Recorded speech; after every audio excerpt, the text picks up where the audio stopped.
2024 সালে ছাত্র আন্দোলনের মাধ্যমে হাসিনা সরকারের পতন ঘটে এবং তিনি ভারতে পালিয়ে যান ও এখনো তিনি ভারতেই রাজনৈতিক আশ্রয়ে আছেন।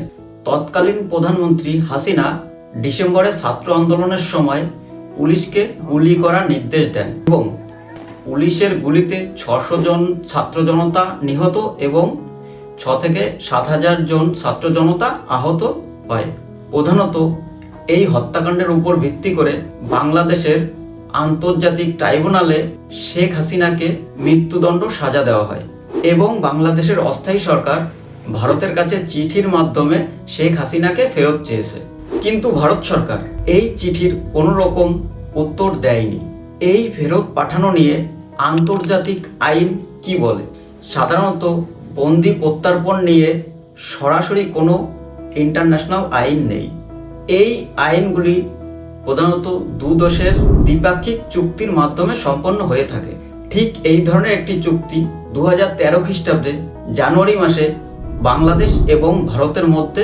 সেই দিক দিয়ে বিচার বিশ্লেষণ করলে দেখা যায় তৎকালীন ভারতের এই চুক্তিটি স্বাক্ষর করেছিলেন ভারতের স্বরাষ্ট্রমন্ত্রী সুশীল কুমার সিন্ধে এবং বাংলাদেশের স্বরাষ্ট্রমন্ত্রী মহিউদ্দিন খান আলমগীর।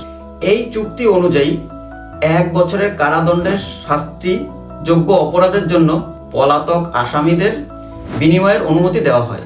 এই আইনে রাজনৈতিক অপরাধের জন্য প্রত্যাবর্তন প্রতিরোধের বিধান রয়েছে, তবে হত্যা এবং নির্যাতনের মতো কিছু অপরাধকে রাজনৈতিক হিসাবে শ্রেণীবদ্ধ থেকে বাদ দেওয়া হয়েছে। এই চুক্তি অনুযায়ী ভারত সরকার হাসিনাকে ফেরত দিতে দ্বিধাগ্রস্ত এবং বাংলাদেশে কোনো নির্বাচিত সরকার না থাকার ফলে ভারত সরকার আরও দ্বিধাগ্রস্ত বোধ করছে হাসিনাকে বাংলাদেশের অস্থায়ী সরকারের হাতে তুলে দিতে।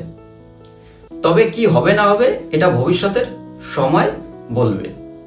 এদিকে বিএনপি নেতা মির্জা ফখরুল বলেছে যে বিএনপি যদি ক্ষমতায় আসে তাহলে শেখ হাসিনাকে তারা মুক্তি দেবে। অন্যদিকে ইন্টারপোল বা ইন্টারন্যাশনাল ক্রিমিনাল পুলিশ অর্গানাইজেশন এর নিয়ম অনুযায়ী কোনো দেশ যদি স্বেচ্ছায় বন্দি বিনিময় না করে তাহলে অপর প্রান্তের দেশ জোর করে বন্দি নিতে পারবে না।